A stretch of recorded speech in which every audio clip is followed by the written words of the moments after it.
Hello दोस्तों, स्वागत है आपका हमारे चैनल वीएस कहानियाँ। तो शुरू करते हैं आज की कहानी। गहरी रात के साये में लोनावाला का पुराना किला एक उदास प्रेमी की तरह वीरान खड़ा था। हवा में घुली सीलन और जले हुए दियों की बू उस बीते समय की गवाह दे रही थी, जब यहाँ प्रेम और विश्वास के किस्से गुंजा करते थे। लेकिन अब यहाँ सिर्फ मतलब पसरा था, दर्द, इंतजार और बिछड़ने की वो तकलीफ जिसने इस किले को एक श्रापित स्मारक बना दिया था। एक समय था जब इस किले की दीवारें रुद्र और मालिनी के प्रेम की साक्षी थी। रुद्र एक बहादुर योद्धा और मालिनी एक सजीव परी जैसी राजकुमारी। दोनों की प्रेम कहानी किसी समय से कम नहीं थी। लेकिन फिर एक ऐसी रात जिसने सब कुछ बदल दिया। आज भी आधी रात के बाद अगर कोई इस किले की दीवारों को छूता है तो एक दिल दहला देने वाली चीख सुनाई देती है। उसी रात जब किला रक्त से रंग गया था, रुद्र और मालिनी का आखिरी मिलन। राजा ने रुद्र को धोखे से बुलाकर बंदी बना लिया और ठीक आधी रात को मालिनी के सामने उसकी हत्या कर दी।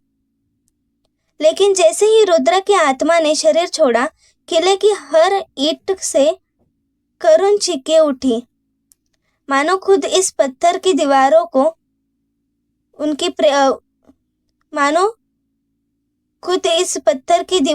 भी उनके प्रेम पर हुए अत्याचार का दर्द महसूस हुआ हो। मालिनी ने रुद्र का खून से सना शव अपनी बाहों में लिया और जोर जोर से चीखने लगी। उसकी आंखों से आंसू नहीं बल्कि रक्त बह रहा था।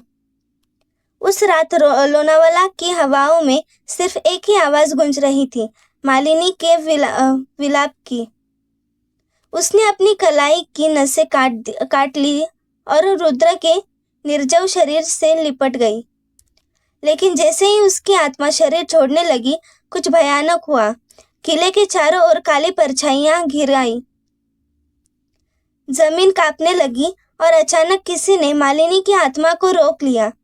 वह मर नहीं सकी, उसे किसी ने जिंदा कैद कर लिया, किसी ऐसी शक्ति ने जिसे इंसानों ने कभी नहीं देखा था।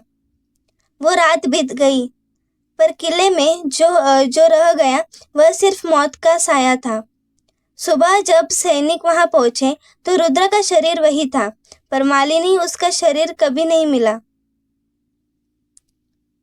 बस उसकी खून से लिखा एक वाक्य किले की दीवार पर उभर आया, मैं वापस आऊंगी। वर्षों बीत गए, पर मालिनी की चीखें अब भी हर पूर्णिमा की रात को सुनाई जाती है। कोई भी उस रात किले में जाने की हिम्मत नहीं करता। जो गया वह लौटता नहीं।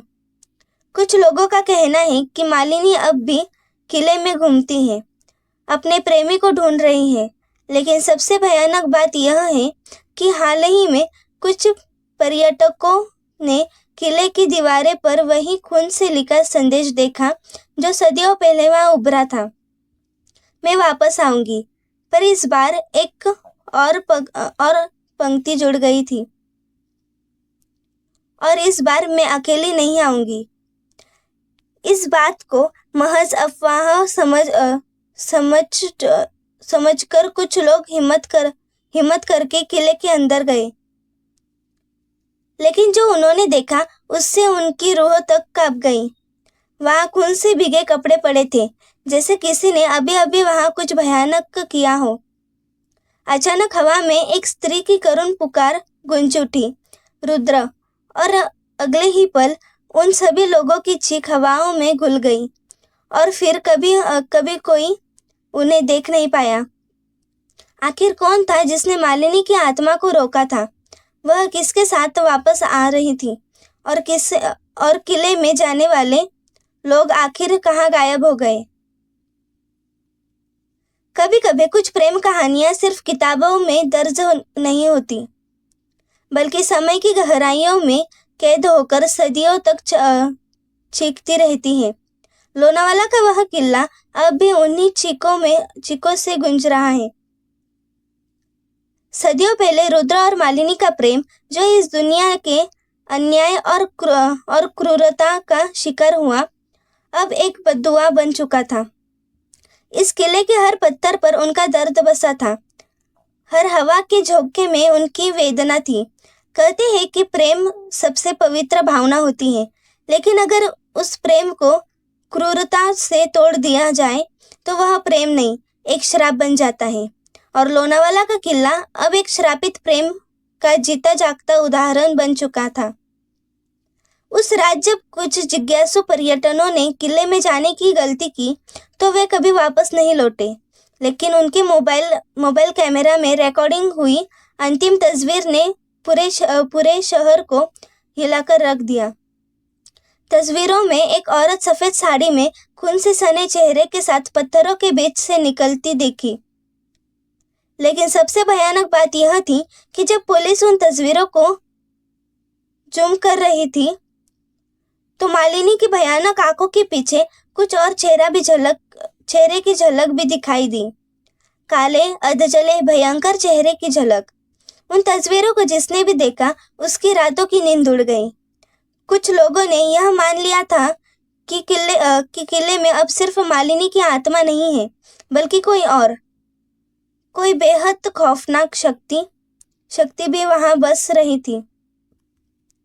3 दिन बाद जब पुलिस ने लापता लोगों की तलाश शुरू की तो उन्हें किले की गहरी खाई में एक मोबाइल पड़ा मिला। उसमें रिकॉर्ड हुआ आखिरी वीडियो देखने के बाद पूरी टीम सन्न रह गई। वीडियो में चारों पर्यटक मिले किले के अंदर जाने के बाद मालिनी की चीख सुनते हैं और भागने लगते हैं। तभी अचानक कैमरा एक जगह रुक जाता है और सामने एक पुरानी टूटी हुई मूर्ति दिखाई देती है। लेकिन जैसे ही कैमरा उस मूर्ति के पास जाता है, स्क्रीन पर अचानक एक डरावना चेहरा उभरता है। मालिनी का चेहरा, मगर वह अकेली नहीं थी।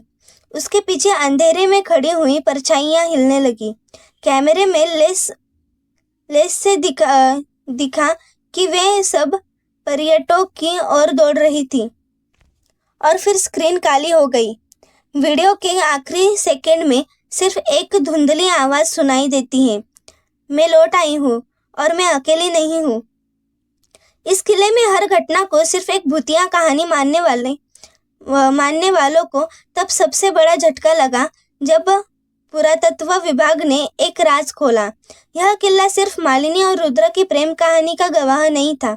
इतिहासकारों ने बताया कि यह किला असल में एक गुप्त तंत्र विद्या के लिए इस्तेमाल किया जाता था। सदियों पहले यहाँ अघोरी साधु काले जादू की साधना करते थे और कई निर्दोषों की बलि दी गई थी। शायद इसलिए जब मालिनी मरी तो उसकी आत्मा को सिर्फ मृत्यु नहीं मिली, बल्कि वह किसी अज्ञात शक्ति का शिकार बन गई। यह शक्ति उसे मुक्त नहीं होने दे रही थी। इसलिए हर पूर्णिमा की रात इस किले में मालिनी की आत्मा रोती और चिल्लाती थी, लेकिन अब वह अकेली नहीं थी। अभी तक यह समझ नहीं आ रहा था कि वे काले परछाइयां कौन थी जो किले के अंदर पर्यटकों पर हमला कर रही थी। लेकिन फिर एक रहस्यमय घटना घटी। एक पंडित जो इन घटनाओं की पड़ताल कर रहा था, अचानक गायब हो गया। उसके कैमरे में एक पुरानी किताब पड़ी थी जिसमें खून से एक वाक्य लिखा था, जो किले का रहस्य खोलेगा वह इसका हिस्सा बन जाएगा। अब सवाल यह था कि क्या मालिनी की आत्मा किसी अज्ञात शक्ति के कब्जे में थी, और अगर हाँ तो वो शक्ति कौन थी? क्या रुद्र की आत्मा अब भी कहीं मौजूद थी? और सबसे बड़ा सवाल, किले में जाने वाले लोग आखिर कहाँ गायब हो रहे थे? लोनावाला के श्रापित किले में होने वाली रहस्यमय घटनाओं ने पूरे राज्य में दहशत फैला दी थी। लोग इस किले के आसपास जाने से भी डरते थे। जो भी वहां गया वह या तो लौट कर नहीं आया या फिर अगर आया तो हमेशा के लिए पागल हो गया। हर पूर्णिमा की रात किले की दीवारों से आती चीखें और वहां घूमती सफेद साड़ी पहनने मालिनी की आत्मा किसी भी इंसान की रूप कंपा देने के लिए काफी थी। पंडित अमरनाथ, जो इस रहस्य को सुलझाने निकले थे, वह भी अचानक गायब हो गए थे। परंतु उनके कमरे में मिली खून से लिखी किताब ने इस श्रापित प्रेमी कहानी के पीछे का सच खोल दिया था। किताब के अनुसार यह किला सिर्फ प्रेम और धोखे की कहानी का गवाह नहीं था, बल्कि यह अघोरी साधुओं के भयानक तांत्रिक अनुष्ठानों का केंद्र भी था। सदियों पहले यहाँ शक्तिशाली अघोरी तांत्रिक कालसिद्ध ने अमर तत्व प्राप्त करने के लिए 101 निर्दोष लोगों की बलि दी थी। लेकिन जब वह 102वीं बलि देने जा रहे थे, तब गांव वालों ने उसे जिंदा जला दिया। उनकी आत्मा इस किले में फंस गई और वह हर युग में अपने अंतिम अनुष्ठान को पूरा करने के लिए किसी न किसी बलि का तलाश करता था। मालिनी की आत्मा सिर्फ एक प्रेमिका की करुण आत्मा नहीं थी, बल्कि वह एक कैदी थी जिसे कालसिद्ध ने अपने काले जादू में जकड़ लिया था।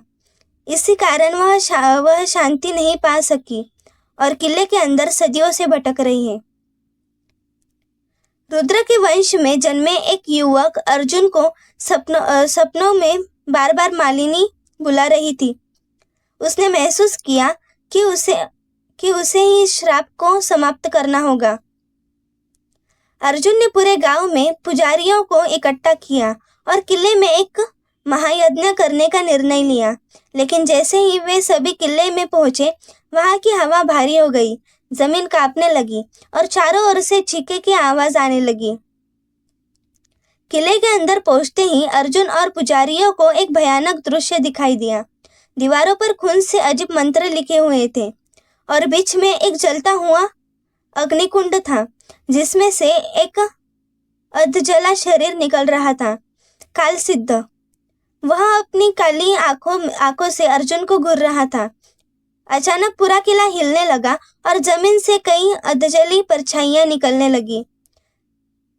वे ही आत्माएं थी जिन्हें कालसिद्ध ने बलि दी थी। तभी किले की ऊपरी मंजिल से एक काली धुंध उठी और उसमें से मालिनी की आत्मा प्रकट हुई।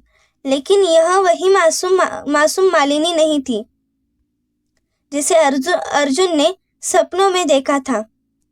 अब वह एक भयानक औरत में बदल चुकी थी, जिसकी आंखों से लहू बह रहा था और वह दर्द से चीख रही थी, मुझे मुक्त करो, मुझे इस श्राप से बाहर निकालो।